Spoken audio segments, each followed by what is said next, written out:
तो पिछला जो वीडियो था अपना, उसमें अपन ने फिनोल की केमिकल प्रॉपर्टी शुरू की। उसके अंदर पहली केमिकल प्रॉपर्टी हमें पढ़नी थी इलेक्ट्रॉन स्नेही प्रतिस्थापन क्रिया, और मैंने पिछले वीडियो में बताया कि इसमें ऑर्थो व पैरा प्रोडक्ट बनते हैं। ठीक है, और मैंने ये कहा था कि इलेक्ट्रॉन स्नेही जो प्रतिस्थापन क्रियाएं हैं वो कितने प्रकार की होती है, फिनोल में 5 प्रकार की होती है, और ये सभी इलेक्ट्रॉन स्नेहियों के नाम बता दिए थे। ठीक है ना। तो पिछला वीडियो अपना यहाँ पर ख़त्म हुआ था। इस वीडियो में आगे चले, अगला जो स्टेप है हमारा वो ये कहता है कि हमें फिनोल की ESR पढ़नी है, और फिनोल की जो ESR पढ़नी है उसमें प्रोडक्ट ऑर्थो व पैरा बनाने हैं। कौन से प्रोडक्ट बनाने हैं? O व P, यानी ऑर्थो व पैरा बनाने हैं। और ESR क्रिया का पहला भाग कौन सा पढ़ना है? फिनोल का नाइट्रीकरण पढ़ रहे हैं हम सबसे पहले, नाइट्रेशन। ठीक है ना। तो फिनोल का नाइट्रेशन शुरू करना है। नाइट्रेशन जो क्रिया होगी वो 2 प्रकार से होगी। ये फिनोल का नाइट्रेशन करना है, ये हो गया हमारे सामने फिनोल का फॉर्मूला, सूत्र हो गया। इसका नाइट्रेशन सबसे पहले करते हैं तनु HNO3 + H2SO4 से।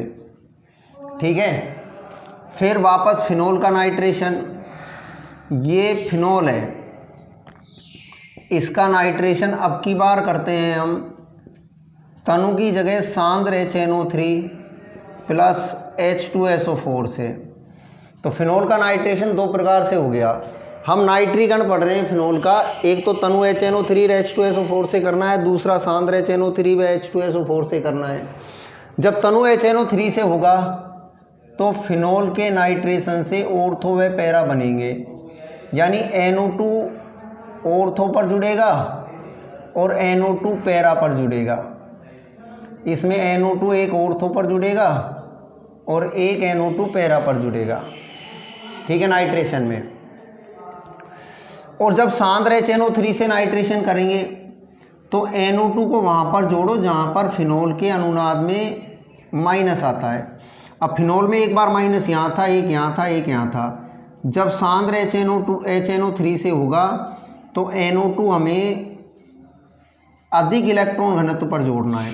सांद्र का मतलब होता है आधिक्य में, यानी जब नाइट्रेशन को आधिक्य में कराया जाएगा तो एक साथ ही 3 NO2 जुड़ गए। ये ऑर्थो स्थिति, ये भी ऑर्थो और ये पैरा। ठीक है ना, क्योंकि इलेक्ट्रॉन जो डेंसिटी थी वो कहाँ ज़्यादा थी? यहाँ पर और यहाँ पर। इन 3 जगह इलेक्ट्रॉन डेंसिटी ज़्यादा थी, इसलिए हमने जब नाइट्रेशन किया तो सांद्र HNO3 से नाइट्रेशन करने पर NO2 3 जगह जुड़ गया।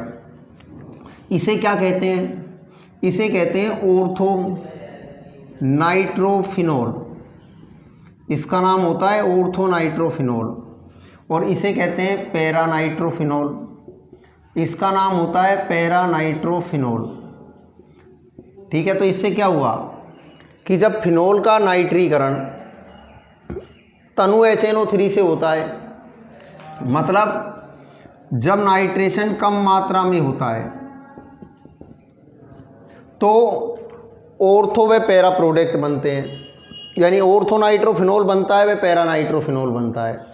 लेकिन जब नाइट्रीकरण सांद्र HNO3 से होता है फिनोल का तो बनने वाला ये प्रोडक्ट है, इसमें NO2 2 नंबर पर, 4 पर और 6 पर, 1 number, 2 number, 3 number, 4 number, 5 number, 6 number, यानी 2, 4, 6।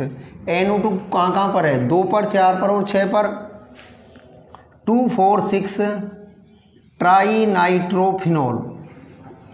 तो 2, 4, 6 ट्राई नाइट्रोफिनोल बनता है। और इस 2, 4, 6 ट्राई नाइट्रोफिनोल को क्या कहते हैं? इसको कहते हैं पिक्रिक अम्ल। इसको क्या कहते हैं भाई? पिक्रिक अम्ल कहते हैं। ठीक है ना। तो ये पिक्रिक अम्ल का सूत्र है, समझ गए? ये पिक्रिक एसिड है नहीं। तो सबसे पहले आपको नाइट्रीकरण में दोनों क्रियाएं उतारनी है। फिनोल का नाइट्रीकरण अगर कम मात्रा में कराया जाएगा तो ऑर्थो व पैरा बनेंगे एक ही पात्र में, और अगर सांद्र HNO3 से नाइट्रीकरण करवाया जाएगा तो पिक्रिक अम्ल बनेगा, यानी 2, 4, 6 ट्राई नाइट्रोफिनोल बनेगा। ठीक है ना। तो 2, 4, 6 ट्राई नाइट्रोफिनोल मतलब पिक्रिक एसिड का निर्माण हो जाएगा। ये हमारे सामने फिनोल के नाइट्रीकरण की स्थिति है, तो पहले आप इसको उतारें, नहीं उसके बाद जो क्वेश्चन बनता है उसकी स्थिति बताऊं मैं आपको, ठीक है ना, कि इसमें प्रश्न कौन सा बनेगा। तो पहले आप बोर्ड पे से इस अभिक्रिया को उतारिए।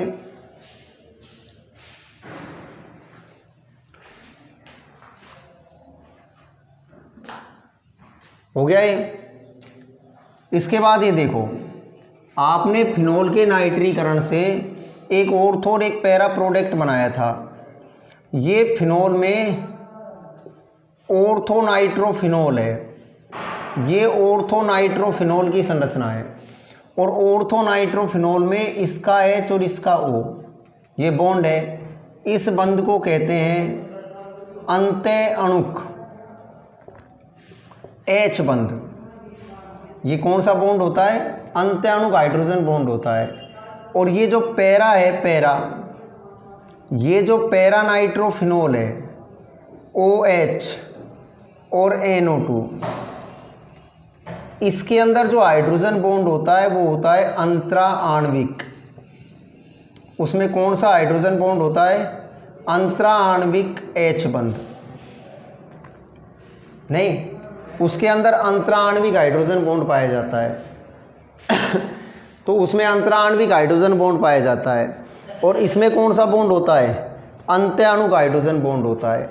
अतः इस अंत्य अणु का क्वथनांक, इसका क्वथनांक कम होता है। और अंतराण्विक जिसमें हाइड्रोजन बॉन्ड होता है, तो अंतराण्विक हाइड्रोजन बॉन्ड किस में होगा? ऑर्थो में होगा या पैरा में होगा? इसमें तो अंत्य होगा खुद का ही, इसका विद्युत ऋणी, इसी का कम विद्युत ऋणी। और अंतराण्विक किस में होगा? इसका ज़्यादा विद्युत ऋणी, अगले का कम विद्युत ऋणी, ठीक है ना। तो पैरा नाइट्रोफिनोल में कौन सा बॉन्ड होगा? अंतरा आणविक हाइड्रोजन बॉन्ड होगा, ठीक है। और पैरा में अंतरा आणविक हाइड्रोजन बॉन्ड होगा तो इसका क्वथनांक अधिक होगा, इसका क्वथनांक क्या होगा? ज़्यादा होगा, ठीक है। तो हमारे सामने भी यही स्थिति है। उसने हमसे पूछा कि बताइए कि फिनोल के नाइट्रीकरण से ऑर्थो व पैरा नाइट्रोफिनोल बनते हैं, तो बताओ इनमें से कौन कम क्वथनांक का है, कौन अधिक क्वथनांक का है? तो ऑर्थो कम क्वथनांक का होगा, पैरा ज़्यादा क्वथनांक का होगा। मतलब अगर इन दोनों को गर्म करें हम, तो किसकी वाष्प पहले बनेगी? ऑर्थो की पहले बनेगी। क्यों? क्योंकि ऑर्थो का क्वथनांक कम है, तो ऑर्थो की वाष्प पहले बनेगी, ठीक है ना। समझिए बात को। ऑर्थो नाइट्रोफिनोल की वाष्प पहले बनेगी, किसकी तुलना में पहले बनेगी? पैरा नाइट्रोफिनोल की तुलना में, ठीक है ना। इसका मतलब ये जल्दी बाहर निकल जाएगा पात्र में से। ये जल्दी बाहर क्यों निकलेगा? क्योंकि इसका क्वथनांक कम होता है। इस ऑर्थो नाइट्रोफिनोल का क्वथनांक कम क्यों होता है? इसलिए कम होता है क्योंकि इसमें अंत्य अणुक हाइड्रोजन बंध पाया जाता है। तो ऑर्थो नाइट्रोफिनोल में अंत्य अणुक हाइड्रोजन बंध पाया जाता है, इसलिए इसका क्वथनांक कम होता है, ठीक है। ऑर्थो नाइट्रोफिनोल में कौन सा हाइड्रोजन बॉन्ड होता है? अंत्य अणुक हाइड्रोजन बंध होता है, इसलिए इसका क्वथनांक कम होता है, ठीक है ना। तो ये कम क्वथनांक का यौगिक है। कौन सा? फिर बोल रहा हूँ, ऑर्थो नाइट्रोफिनोल कम क्वथनांक का है। किसकी तुलना में कम क्वथनांक का है? पैरा नाइट्रोफिनोल की तुलना में कम क्वथनांक का है। ऑर्थो और पैरा में से किसका क्वथनांक ज़्यादा, किसका कम? पैरा का ज़्यादा क्वथनांक है। किससे? ऑर्थो से। पैरा का क्वथनांक ज़्यादा क्यों होता है? क्योंकि पैरा में अंतरा आणविक हाइड्रोजन बंध पाया जाता है, ठीक है। अगर आपको इसका हाइड्रोजन बॉन्ड बनाना है पैरा का, तो कैसे बनाओगे भाई? इसका हाइड्रोजन बॉन्ड 1 मोल और ये दूसरा मोल, तो दूसरा मोल ऐसे हो गया, ये OH हो गया, ये N डबल बॉन्ड O हो गया ना। अब इसका कम विद्युत ऋणी, इसका ज़्यादा, तो इसका H इसके O से, यानी ये पहला मोल दूसरे मोल से जुड़ गया। जब पहला मोल दूसरे मोल से जुड़ा, ठीक है, तो इसमें किस प्रकार का बॉन्ड बन गया? अंतरा आणविक। कौन सा हाइड्रोजन बॉन्ड बन गया इसमें? अंतरा आणविक हाइड्रोजन बॉन्ड बन गया, ठीक है ना। तो हम कौन सी अभिक्रिया पढ़ रहे थे? फिनोल की। हम फिनोल की ESR क्रिया पढ़ रहे थे, इलेक्ट्रॉन स्नेही प्रतिस्थापन क्रिया पढ़ रहे थे फिनोल की। और फिनोल की इलेक्ट्रॉन स्नेही प्रतिस्थापन क्रिया का कौन सा भाग शुरू किया मैंने? नाइट्रीकरण शुरू किया है। फिनोल का नाइट्रीकरण कितने प्रकार से होता है? नंबर 1, नंबर 2, 2 प्रकार से नाइट्रीकरण होता है, तनु HNO3 से, सांद्र HNO3 से। तनु HNO3 से नाइट्रीकरण करने पर ऑर्थो नाइट्रोफिनोल बनता है, पैरा नाइट्रोफिनोल बनता है। ऑर्थो व पैरा में पैरा का क्वथनांक ज़्यादा होता है। ये दोनों जब एक ही पात्र में बनेंगे, इन दोनों को जब गर्म करेंगे तो किसकी वाष्प जल्दी बनेगी? किसकी वाष्प जल्दी बनेगी? ठीक है ना, तो किसकी वाष्प जल्दी बनेगी भाई? किसकी जल्दी बनेगी? ऑर्थो नाइट्रोफिनोल की वाष्प जल्दी बनेगी। क्यों बनेगी इसकी जल्दी? क्योंकि इसका BP, इसका क्वथनांक कम होता है। तो इसका क्वथनांक कम होता है, इसका BP कम होता है, इसलिए इसकी वाष्प जल्दी बनेगी। ऑर्थो नाइट्रोफिनोल की वाष्प जल्दी बनेगी किसकी तुलना में? पैरा नाइट्रोफिनोल की। और जब फिनोल का नाइट्रीकरण सांद्र HNO3 से करेंगे तो किसका निर्माण होगा? पिक्रिक अम्ल का निर्माण होगा। ठीक है, तो ये आप क्वेश्चन नोट कर सकते हो कि ऑर्थो नाइट्रोफिनोल व पैरा नाइट्रोफिनोल में किसकी वाष्प जल्दी बनती है? तो ऑर्थो नाइट्रोफिनोल की वाष्प जल्दी बनती है पैरा नाइट्रोफिनोल की तुलना में, क्योंकि ऑर्थो नाइट्रोफिनोल में अंत्य अणु का हाइड्रोजन बंद पाया जाता है, इसलिए इसका क्वथनांक कम होता है। ठीक, क्योंकि अंत्य अणु होता है उसमें संगुणन नहीं है, इसमें संगुणन नहीं हुआ। इन दोनों में तो संगुणन हो गया, पहला मोल किससे जुड़ गया? दूसरे से, इसलिए इसका क्वथनांक ज़्यादा हो गया, इसका कम हो गया। ठीक है, ये तो हमने क्या सीखा? ये तो हमने फिनोल का नाइट्रीकरण सीख लिया। ठीक है, इसी प्रकार अगली अभिक्रिया पर चलें। फिनोल की दूसरी जो क्रिया है वो है नाइट्रीकरण के बाद फिनोल का ब्रोमोनीकरण, यानी हम फिनोल का ब्रोमोनीकरण सीखेंगे अब। तो पहला नाइट्रीकरण हो गया, यह आपने नोट कर ही लिया है नाइट्रीकरण। अब हमें फिनोल का ब्रोमोनीकरण शुरू करना है।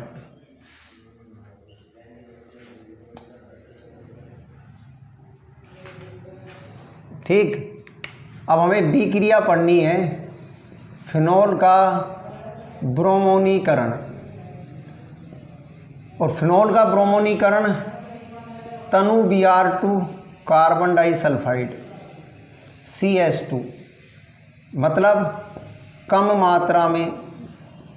और जब फिनोल का ब्रोमोनीकरण होगा सांद्र Br2 कार्बन डाइसल्फाइड 2, यानी आधिक्य में। तो जब कम मात्रा में ब्रोमोनीकरण होगा तो Br ऑर्थो पैरा पर अलग अलग होंगे, यानी ये क्या बनेगा? Ortho bromophenol. ठीक है, और ये क्या होगा? Para bromophenol. ये होगा पैरा ब्रोमोफिनोल और एक होगा ऑर्थो ब्रोमोफिनोल। और जब आधिक्य में ब्रोमोनीकरण कराया जाएगा तो Br को 2,4,6 पर लगाना है, ये होगा 2,4,6 ट्राई, और ट्राई के बाद ब्रोमोफिनोल। ठीक है, अब इसको पिक्रिक अम्ल नहीं कहेंगे। ठीक है, तो ब्रोमोनीकरण क्रिया नाइट्रीकरण के समान ही है, समझ गए बात को। ये हमने फिनोल का क्या पढ़ लिया? ये हमने फिनोल का ब्रोमोनीकरण पढ़ लिया। ठीक है ना, और ब्रोमोनीकरण जो क्रिया होती है फिनोल की, वो किसके समान होती है? फिनोल का ब्रोमोनीकरण जो होता है वो किसके समान होता है? वो नाइट्रीकरण के समान होता है। ठीक है, इसके बाद अगली जो क्रिया है फिनोल की, उस पर चलें।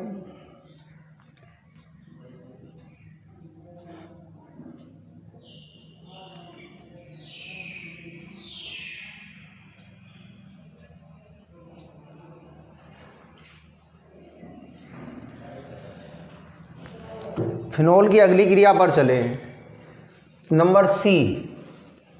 फिनोल की C नंबर जो क्रिया है वो है सल्फोनीकरण। और फिनोल का जो सल्फोनीकरण होता है वो किससे होगा? सल्फोनीकरण क्रिया होगी H2SO4 प्लस H2SO4 से। और सल्फोनीकरण क्रिया में ऑर्थो पैरा बनेंगे, तो कौन होता है? इलेक्ट्रॉन स्नेही SO3H। कौन होता है इलेक्ट्रॉन स्नेही? SO3H। इसका नाम क्या है? ये बन गया ऑर्थो हाइड्रोक्सी। ठीक है ना, बेंजीन और SO3H इसको कहते हैं ऑर्थो हाइड्रोक्सी बेंजीन सल्फोनिक अम्ल, और दूसरा जो बना है उसको कहते हैं पैरा हाइड्रोक्सी बेंजीन सल्फोनिक अम्ल। ठीक है, लेकिन इसमें आधिक्य नहीं होता है। ठीक है ना, सल्फोनीकरण क्रिया सिर्फ कितने प्रकार से होती है, सिर्फ एक प्रकार से होती है। सल्फोनीकरण क्रिया H2SO4 प्लस H2SO4। सल्फोनीकरण क्रिया में कौन जुड़ता है, SO3H इलेक्ट्रॉन इस नहीं जुड़ता है, और नाम क्या होता है इसका, ऑर्थो हाइड्रोक्सी बेंजीन सल्फोनिक अम्ल, और दूसरा पैरा हाइड्रोक्सी बेंजीन सल्फोनिक अम्ल। तो हमने ESR क्रिया कितने प्रकार से पढ़ ली, 3। ESR क्रिया कौन कौन सी पढ़ ली, नाइट्रीकरण पढ़ लिया, ब्रोमोनीकरण पढ़ लिया, और ESR क्रिया में क्या पढ़ लिया, सल्फोनीकरण पढ़ लिया। 3 करण पढ़ लिए हमने ESR के। ESR क्रिया का जो चौथा भाग है नंबर D, उसका नाम क्या है, उसका नाम है एल्किलीकरण। अब हम कौन सी ESR क्रिया पढ़ेंगे, एल्किलीकरण क्रिया पढ़ेंगे। ठीक है ना, सल्फोनीकरण के बाद। एल्किलीकरण क्रिया को क्या भी कहते हैं, इसको फ्रिंडेल क्राफ्ट अभिक्रिया भी कहते हैं। एल्किलीकरण क्रिया का दूसरा नाम क्या है, फ्रिंडेल क्राफ्ट क्रिया। एल्किलीकरण क्रिया में क्या होगा, ये होगा RX प्लस AlCl3, इसकी प्रेजेंस में होगी। इसमें इलेक्ट्रॉन स्नेही कौन होगा, इसमें इलेक्ट्रॉन स्नेही R होगा। तो ऑर्थो और पैरा पर किसको जोड़ दो, R को। R को जोड़ेंगे तो नाम क्या बनेगा, ऑर्थो एल्किल। ऑर्थो स्थिति पर R है तो R को एल्किल कहते हैं, ऑर्थो एल्किल फिनॉल। लेकिन अगर इस उदाहरण को हम चेंज कर दें, अगर हम फिनॉल का एल्किलीकरण किससे कराएं, ये फिनॉल है, इसका एल्किलीकरण R की जगह CH3 ले लूँ, X की जगह Cl ले लूँ हेलोजन, प्लस AlCl3 ले लूँ, तो क्या बनेगा, तो बनने वाला प्रोडक्ट OH, R की जगह क्या आ जाएगा, CH3, मतलब मैथिल ग्रुप आ जाएगा। और जब मैथिल ग्रुप आएगा R की जगह, तो ये हो गया OH, और ये पैरा पर मैथिल यानी CH3। ठीक है, क्या बना इसमें, इसके अंदर बना, इसे कहते हैं ऑर्थोक्रिशोल। इसको क्या कहते हैं, ऑर्थोक्रिशोल नहीं, और इसको पैराक्रिशोल। ठीक है ना, ये ऑर्थोक्रिशोल है, ये क्या है, ये पैराक्रिशोल है।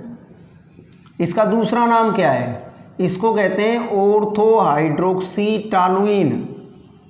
इसका नाम ऑर्थो हाइड्रोक्सीटालुइन, दूसरे का नाम पैरा हाइड्रोक्सीटालुइन। बस मैंने किया क्या, मैंने इस फ्रिंडेल क्राफ्ट क्रिया में RX की जगह क्या ले लिया, CH3Cl ले लिया। अगर मैं CH3Cl की जगह C2H5Cl ले लूँ तो CH3 की जगह कौन लग जाएगा, C2H5 लगा दोगे आप। ठीक है ना, मतलब मैथिल की जगह एथिल लगा दोगे, तो मैथिल की जगह एथिल आ जाएगा। कब, जब R की जगह मैथिल लिया तो मैथिल आ गया। जब मैथिल आता है तो उसे क्रिसोल कहते हैं, क्रिशोल। ठीक है, नामकरण में बताया था। जब R की जगह CH3 आएगा तो उसे क्या बोलते हैं, उसे क्रिशोल कहते हैं। ठीक है ना, और इसका नाम क्या होता है, ऑर्थो हाइड्रोक्सीटालुइन होता है। ठीक है, CH3Cl प्लस AlCl3 यानी ये ऑर्थो क्रिशोल, ये पैरा क्रिशोल नहीं। और ये जो पूरा कंपाउंड है इसका नाम ऑर्थो हाइड्रोक्सीटालुइन है, इसका नाम पैरा हाइड्रोक्सीटालुइन है। बस किया क्या अपन ने चेंज, इस फ्रिंडेल क्राफ्ट क्रिया में RX की जगह क्या ले लिया, CH3 ले लिया। लेकिन अगर इस क्रिया का नाम एल्किलीकरण नहीं है, इसका नाम एसिटिलीकरण है। क्या है क्रिया का नाम, एसिटिलीकरण। तो 5वीं क्रिया एसिटिलीकरण है, और एसिटिलीकरण क्रिया में ये हट जाएगा। एसिटिलीकरण क्रिया किससे होगी, RC डबल बॉन्ड OCl। एसिटिलीकरण क्रिया में कौन जुड़ेगा, C डबल बॉन्ड OR। इसमें भी कौन जुड़ेगा, C डबल बॉन्ड OR। हो गई एसिटिलीकरण क्रिया।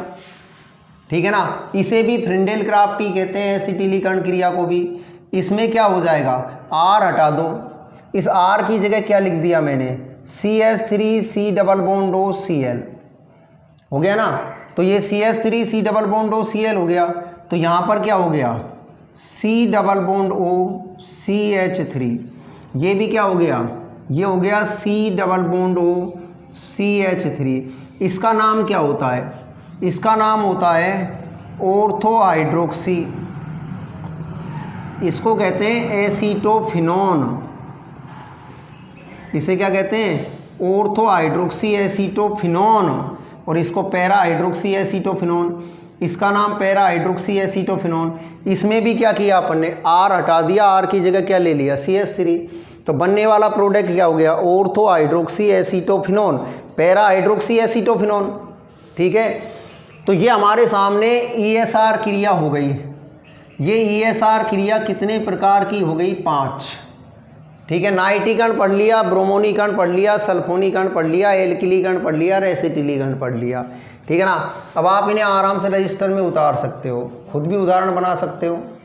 ठीक है, अगला, कल व्हाट्सएप ग्रुप में बलराम ने एक क्वेश्चन डाला था। ठीक है ना, तो आप भी डाल सकते हो। नहीं, आप मेरे व्हाट्सएप ग्रुप में जुड़ सकते हो। ठीक है ना, उसके लिए मैंने लिंक फेसबुक पर डाल रखा है। बलराम ने प्रश्न दिया था कि ब्यूटेन 1-ऑल और ब्यूटेन 1-ऑल की क्रिया करवानी है। ठीक है ना, ब्यूटेन 1-ऑल की क्रिया करवानी है किससे? HCl ZnCl2। तो ब्यूटेन 1-ऑल है, तो 1 ब्यूटेनॉल का सूत्र क्या है? CH3 CH2 CH2 CH2OH। ये 1 ब्यूटेनॉल, और इस 1 ब्यूटेनॉल की क्रिया किससे कराओ? इसकी क्रिया करानी है HCl ZnCl2 से। तो OH हटाओ, Cl लगाओ, तो CH3 CH2 CH2 CH2 Cl बन गया। ये OH हटाकर Cl लगाना है। इसी की क्रिया करानी है SOCl2 से। SOCl2 की क्रिया को कहते थे डार्जन प्रक्रम। कौन सा प्रक्रम कहते थे? डार्जन प्रक्रम। और डार्जन प्रक्रम में क्या है? इसमें भी OH हटाना है, Cl लगाना है, तो CH2 CH2 Cl। ये क्या बन गया? ये बन गया 1 क्लोरोब्यूटेन। ठीक है ना, एक नंबर पर क्लोरो है, तो दोनों सेम हो गए ना? नहीं, इसका नाम गुरु प्रक्रम होता है और इसका नाम क्या होता है? डार्जन प्रक्रम होता है। ठीक है ना, तो ये बलराम सैनी ने क्वेश्चन डाला था एक, उसका आंसर है नहीं। तो वीडियो को पूरा देखें, और यदि आपको भी कोई प्रॉब्लम आए तो आप ग्रुप में क्वेश्चन डाल सकते हो। ठीक है ना, फिर उसका हल नेक्स्ट वीडियो में आपको मिल जाएगा। ठीक है, तो नेक्स्ट हमने अब आज एक फिनोल की एक केमिकल प्रॉपर्टी पूरी कर ली है। समझ गए? फिनोल की एक केमिकल प्रॉपर्टी हमने पूरी कर ली है। नहीं, उसका नाम है ESR अभिक्रिया। और कितने प्रकार से पूरी कर ली ESR अभिक्रिया? 5 प्रकार से। ESR अभिक्रिया के हमने 5 प्रकार पढ़ लिए। ठीक है ना।